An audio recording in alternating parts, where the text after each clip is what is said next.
I think Vesper is good to go. I'd love to get her take on Trendex here. So Okay, you Yeah, a back up. lot of questions to ask. Vesper, the legend, how are you? Welcome to the show. Thanks for having me on. There she is, It's legend. really How are you doing, Vesper? I'm doing okay. Actually, I just wrote to you that like I can eat anything and I do eat like every food type. There is one food type that generally will make me feel unwell. Today I had that food type. No, wait, what is it, like shellfish or something? It's fish. Yeah, there is a particular type of fish or oyster that makes me feel unwell. And yeah, well, you know what? As they say, the Sorry. show must go on. So I'll just work through it, and I'm hey, sure that Vesper, if you this need to will hop, like be no okay. worries. Take care of your health always. We were just going over Trendex and just would love to get a little more context there because this is a sleeper. No one knows about this yet. Only 180 followers, and it looks pretty promising. Yeah, well, Trendex is a really important step forward, I think. It's a company, a project, a team who have been building for years. As you noted yourself, they're Y Combinator backed, and their amazing angle industry is making it possible for top talent to come on chain and create experiences that are fun, enjoyable, and long term net positive for fans and the players themselves. So this is quite a unique thing that we're seeing happen.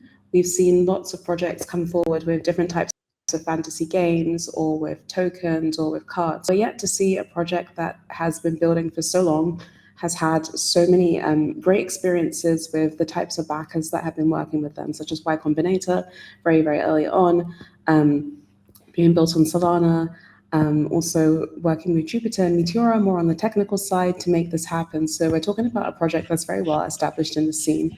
And then we're also talking about something very unique that we see happening here, where we have like real stars, some of whom are still actively playing or who are actively out there, still having a very strong legacy that's ongoing, deciding to tokenize, like deciding to figure out ways of making a Web3 career happen for themselves, deciding to figure out ways of connecting with the fan base that they have in Web3. And given the fact that they are mainstream stars who, like for decades, many of us have been watching these stars play, and for decades they've been building up their careers, we're not really seeing a situation here where people are looking for like a swan song.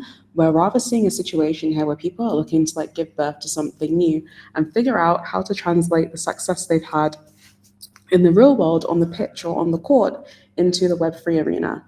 And so I actually don't see this as being a direct follow on from, like, I guess, the trajectory of creator coins or from celebrity coins. I think we're seeing here the emergence of something entirely new. That being said, we are living like still in like the legacy and the aftermath of some of the earlier iterations of this, where people have tried, maybe in good faith or maybe not, who really knows, to kind of bring a new type of creator, a new type of talent to Solana. And so that still is in the background. But I do feel like increasingly more and more people are going to tokenize. We're going to see more of these organizations tokenize. We've already seen in like a completely different sector, the nonprofit sector, organizations like Save the Children decide to create a token to fund their operations and also to like do things to give back to the people who want to trade with them.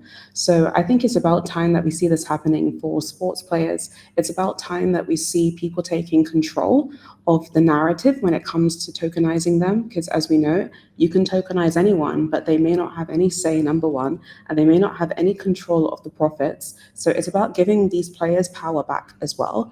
And then finally, it's about just moving forward into a future where tokenization is normalized. There's no stigma about it. Rather, it's just seen as a financial like asset, as it were, like a new financial primitive where you can use tokens to unlock possibilities that are simply not there when it comes to working with other types of digital assets or other types of like existing forms of like, I don't know, like capital creation. So yeah, I'm very proud of Trendex deciding to take this step forward. They've been in the space building for many years. They know the risks, they know the context in which they operate, but nonetheless, they're deciding to push forward with this vision. And so later on today or in a few hours, Luka Modric will be hopefully the first player who decides to continue his great legacy by deciding to drop a token and that becoming a token which represents, I guess, his card in this game. Awesome, awesome. So I found this to be a really fascinating project because it's something that I'm, as a sports fan, very bullish on. This sort of crossover between sports and Web3, where and so I've seen it in the past where whether it's tokens, NFTs are used for whether it is time with players, or if it's maybe like pre-game, you get access to FaceTime with the players while they're practicing before a match or a game. Like, how are these players thinking about coming into Web3 now? Are they kind of using it in using tokens or cards in a similar way? Like, will it be an NFT? And are these players like coming to you guys? Like, how are you onboarding these players? Is there just an interest that like is drawing them to you guys? So like two questions, so twofold. If you Jill is a fan too, by the way. Yeah, I'm like huge into sports. I love sports. I play sports. I watch sports. So I love this. I think Kitty does too, right? Kitty, you're a big sports guy, huh?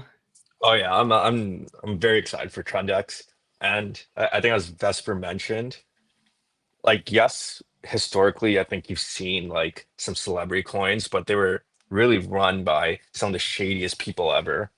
Trendex is really like empowering these top talent people around the world, and to do it the right way.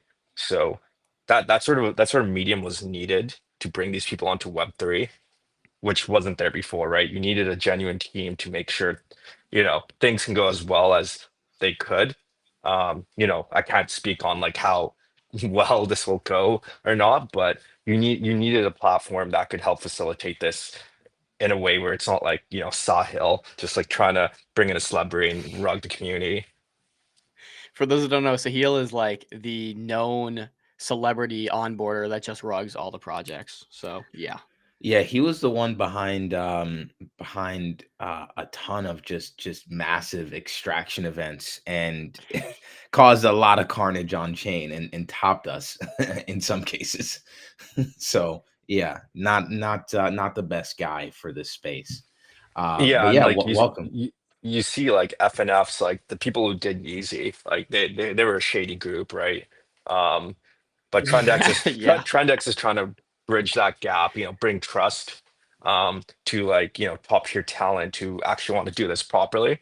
But yeah, like once again, like we no one will know how this will go. It's you know a new idea, but I'm trusting that they execute, and they do I mean, it have kind of they do have real legitimate backing too.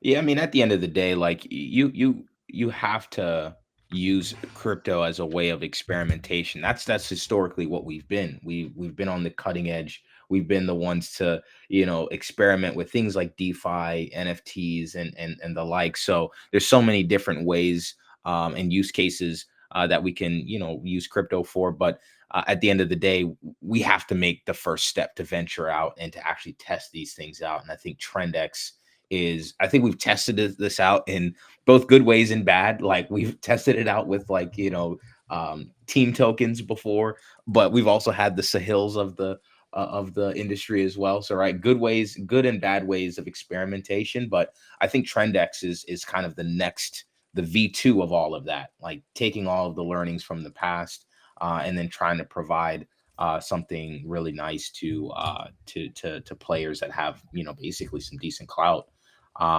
So how are you guys working with these players? Like, how do they plan to use these cards? Are they tokens? Are they NFTs? Like, give us the lowdown on that. Yeah, I think Vesper can touch on that piece a bit more whenever she connects, but on Meteor's side, like Trendex in itself is going to be a launch pad, right? So it's more working directly with them, and Trendex is being the one that brings in the deal flow directly and working with these players on how they want to sort of enter into Web3.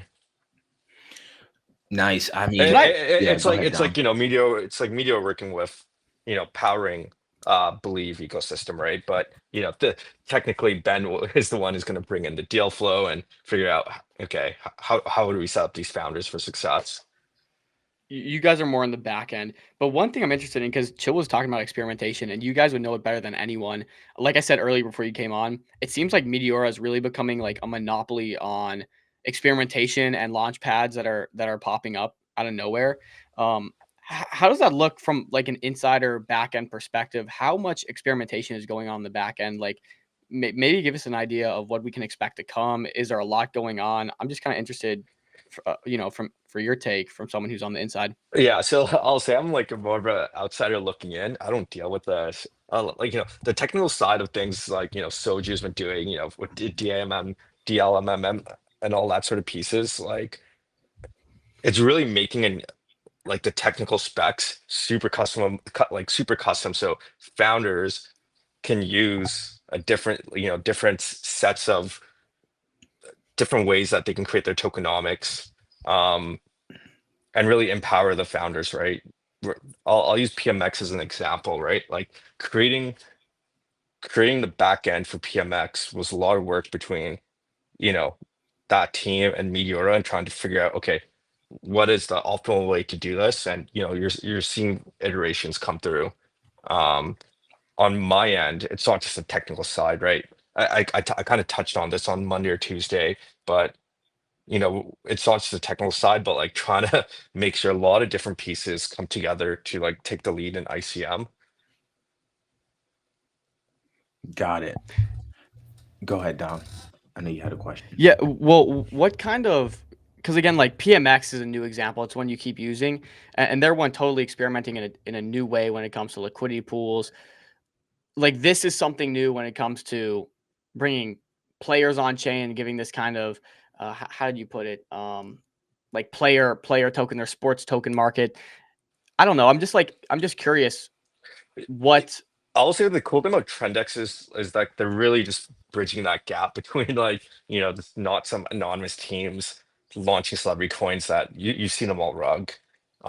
They're really trying to, it's kind of what Believe is doing. They're trying to bring in legitimate founders, build trust with like investors, the whole CT community, and try to work with these founders to like, build something on chain.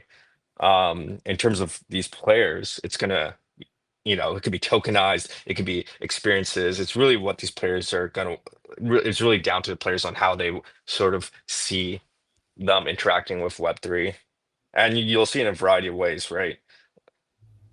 So I guess my question is is this team doxed? Who's a part of the team? Do we have any information? I mean, they're backed by Y Combinator. They have access to some pretty top talent. Who are these guys? I'll let Vesper touch on that. They're definitely doxed, but that Vesper can talk about their team a bit more in person. Hey, Yeah, I'm sorry. not sure. Yeah, go ahead, I'm Vesper. back. I'm back on and recovered from the nausea in the only way that you can recover from having something Oh that my doesn't sit well Oh with you. no. Vesper, you can You like can you we don't can want to force you to be on here if No, you're no, feeling terrible. Like, it's okay. It's okay. Don't worry. It's fine. I feel so much better. Yeah. So, so the legend team. for staying on. Thank you so much.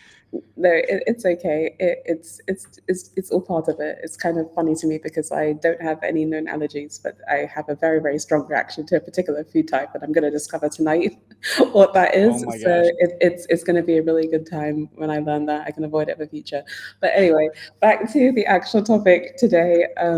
Yeah, so the team are they are doxed. If you look up the Trendex, because they've been building for a long time, you can find out more information about them. I'm not sure if they want to share the name like live on Spaces, so I won't drop the name, but like the team's very much out there. You can find talks, you can find LinkedIn profiles, you can find way more information about like who they are. And so it's a serial entrepreneur, somebody who is very known both in France, Italy, Europe, and abroad. Who has been building various types of technological applications for a long time. So they know what they're doing, technically speaking. And then from a connection point of view, they have very, very strong connections with all of these players. So before this launch, they were both actually traveling back from having worked, having been meeting players to discuss this. And as you know, like this is only possible if you have high trust. It's like to have these level of relationship, it takes years of building. And so if you scroll down, I think that we can find like actually he's been commenting under some of the posts. If you just scroll up to Pando Creates, I think you just had it like on a previous one. If you scroll down a bit, yeah, there we go. It's just like above. So Pando, I'll drop you the handle. Pando Creates is one of the team members. He has been involved in the space for a long time. So if you head to his X profile, you can see that most of his posts actually going back for some time, they're actually related to sports. Okay, maybe I've got that spelled wrong. They're actually related to sports. It's actually the case. Oh, it's Panda Crate. Let me put the real one there. They're related. It's all good. It's easy. You're dealing with people who have, a deep love of the game. They have a deep respect for players, and they're trying to figure out a way of making that work with Web3. And it's actually not really an easy thing to do, because both from like a personal perspective, so people just having their human concerns, you're also dealing with people whose image is very tightly controlled. People who have to be thinking about legacy. They have to also be thinking about like various things like advertisement deals. And also many of them are representing their countries on the national stage. So you're talking about like iconic status. And Luka is one such person. So he's been playing for Croatia, I think since 2016. He has been the captain of the team, the national team, for a very long time. Anybody who's ever watched like international football, I would say like in the last like 20 years or so, they know who Luka is. They can probably think of specific matches. Like I think there's like the Euros 2018 game. I think it was between like France and Croatia. Croatia lost, sadly, but they actually these are moments in our past, in our history, and it's like in the collective memory of millions of people around the world. So it's not an easy thing to take the time to build those relationships, to kind of convince somebody that, yeah, this is actually something worthwhile doing. Luka just actually signed an extension of his deal with Emirates Airline to continue to represent them, I guess, in their ads. So we're talking about somebody who has like access to very lucrative advertising deals as well. So in the sense that like you're not really wanting to be involved in anything that's going to damage your image, let's just say. So the fact that Pando and the other founder have been able to work with these players over many years, and that's why I think it's a really cool thing for people to look at the history of Trendex. It's been going on for many years. It's not something that just happened yesterday. Sure, the account is new because they decided to create an account that focuses on talent tokens, but the history goes back several years. And so, yeah, I guess like this, just to wrap it up, is just to say that these are people who have been in the space, technically in blockchain and Web3 for a long time, and then in the sports world for an even probably longer time, establishing these relationships over several years. They are attempting to do something really different here. And I think it's actually not on them, it's actually on the traders and the contextual like environment. So people who are just like observing and writing and talking about this to decide what they want to do here. Because the way I see it, the team has like teed everything up. They found the players, they've built the relationships, they've built the technology, they have the concept of turning this into like a new era of like, fantasy gaming where the talent actually supports the tokens as opposed to like random people setting it up. It's up to the market to just decide if this is what they want and trade accordingly in a way that's hopefully more longer term oriented. Yeah, and we want to talk about the token, and I'd love to go through the tokenomics, but first I just want to ask that we got a question to the MCG DM asking about any US athletes, and I could see like NCAA athletes with this would go amazing. I mean, I don't know how that would impact their contracts, but they are allowed to monetize their likeness. I just feel like, as they perform in their career, some of those could do really well. I mean, you see one right there. You see Rudy Gobert. I saw Marcus Smart as well in the video. So I think there are some US athletes on board. Yeah. I'm just hoping Jokic gets on because Right? I'm all in on him. That would be so huge. Yeah, I guess so. That maybe that answers that question. Sorry to say, there are US athletes. So I guess like the cool thing about sports is that it's like talent is international. It's like there's no yeah, you can get great talent from everywhere, and people like literally just move countries and move their lives to play in the best leagues. And so these are like almost like league level relationships, and there will be sports beyond football too, because I guess sporting is also very cultural. So like as somebody from England, I don't know that much about basketball, but football, yeah, you know, we grew up with it. It's like our national support sport or religion or soccer, I guess, to the Americans. Um, but yeah, I'm really excited to learn more about basketball and to learn like about the legends that people, you know, worship and connect with beyond people like Michael Jordan. Obviously, like there are many great players out there. It's just like not known to me. However, I am in Web3 and I do like tokens, so I do think that they're going to be connecting with an international audience in a totally different level. They're going to be connecting with people like me who broadly like sports, but also really actually want to genuinely have access to high quality tokens. We all know there are going to be like trillions of tokens out there, but there's only going to be one token, ideally, in this game that the players actually said, yeah, this is the one that I want, and this is the one that I connect with. Like that's actually a very rare thing. You know, if you probably search like on any type of deck screener type of application, you're gonna find like probably 5, 10, however many Modric coins. We know now there's only going to be one token, that's the talent token, that he's endorsed via Trendex. So it's a really, really cool thing. And yes, we'll be seeing more sports players step up to do this too. Yeah, I can And look, definitely see. Sorry, go ahead, Kitty. so this vertical I'd consider super, very new. You like, we've mentioned before, we've kind of seen attempts at it before, but it was not done right. Um, this whole vertical, I am always bullish on concepts where builders are trying to, you know, tokenize something that really connects, with the human emotion.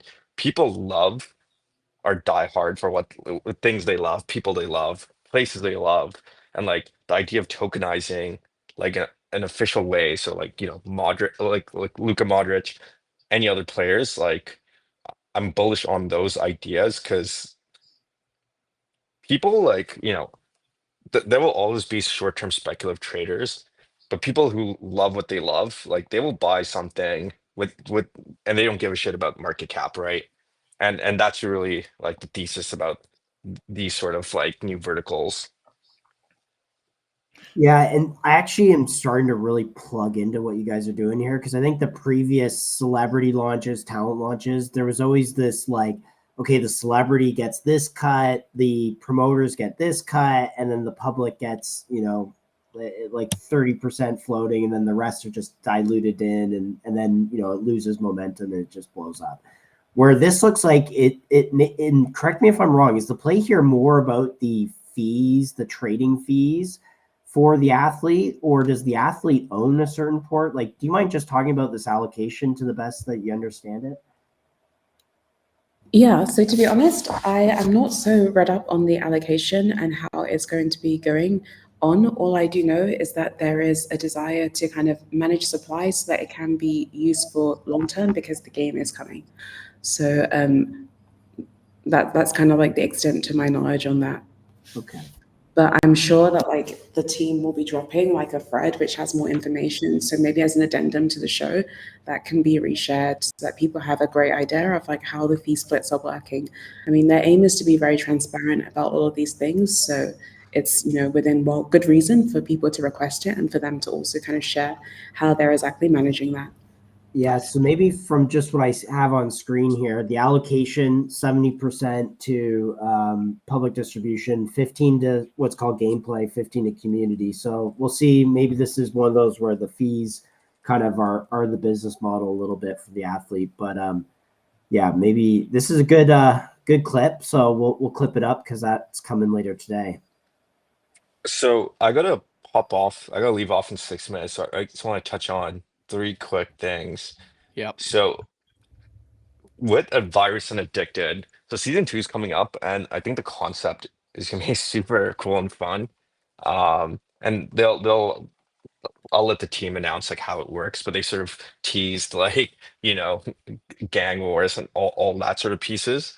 But I want to touch on the virus team because I think prior to Addicted, they were kind of looked over, um, just like based on looking at the market cap, and that team is super cracked. Like they have the mindset of real builders. And just to clarify, like you can have a bunch of real builders, but as you build things, some things may not stick. You just got to experiment, right, and see if you find product market fit.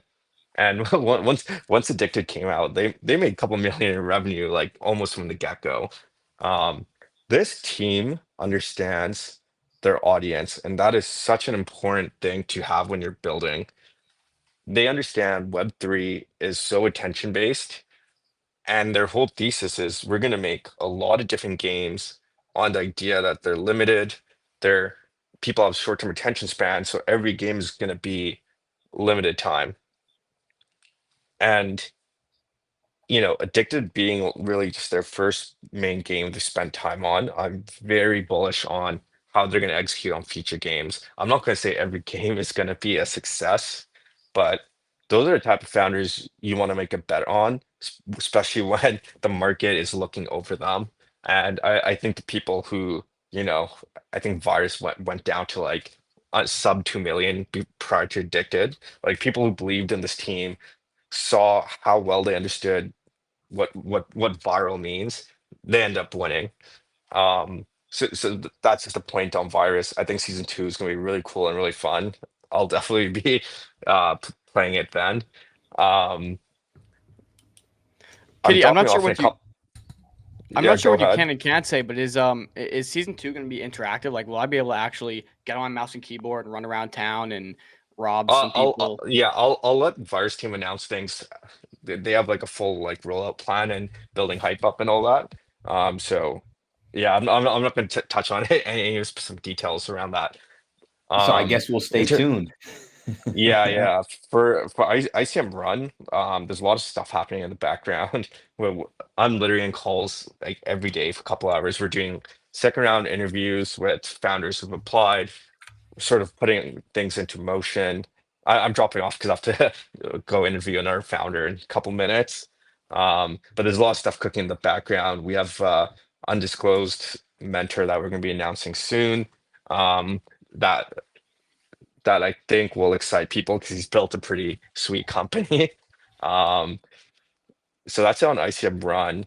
And with OGP, they launched a platform, and obviously it's super early right now, but I think my thoughts around that is you're going to see some of the big, like some of the coins are turning into game coins. The ones that were previously massive communities are going to see the game version of their token be integrated into really quality games, and that's what's really gonna 10x that game coin, or even larger. Like right now, you're seeing all these indie games being integrated, and that's a really cool signal. Just wait until Justin he has a massive connection of some of the best game developers. So wait until you'll see like coins like GFAR coin integrated into some of the dopest games. Yeah, I can't help but think that the risk to reward is pretty dang good on it. Like these guys have vested interest in seeing like GFAR coin succeed. I don't, of course you can't put any, you can't say anything is going to happen for certain, but like I have a hard time seeing this not perform well. Yeah, like it's a new primitive and it's still early, but like I tell people, you can't judge things on just what you're seeing right now, right? There's a much bigger vision that's going to be executed on, and that's really what ICM is, right? You're betting on the founder executing. I think Justin's talked on a lot of different, spaces talking about the grander vision, and he has deep industry experience and connections. So you Ki- just can't fade that. Kitty, it looks like you got to run. It's about to turn here to 1 Yeah. p.m. Maybe real quick before you go, quickly, what are the 3 projects you're most excited for? It's gonna be very tough for you, but I want to hear it. I'm excited for OGP, like hands down. Meteora. I really it's the same projects. I'm excited about PMX because it's such a crazy vertical.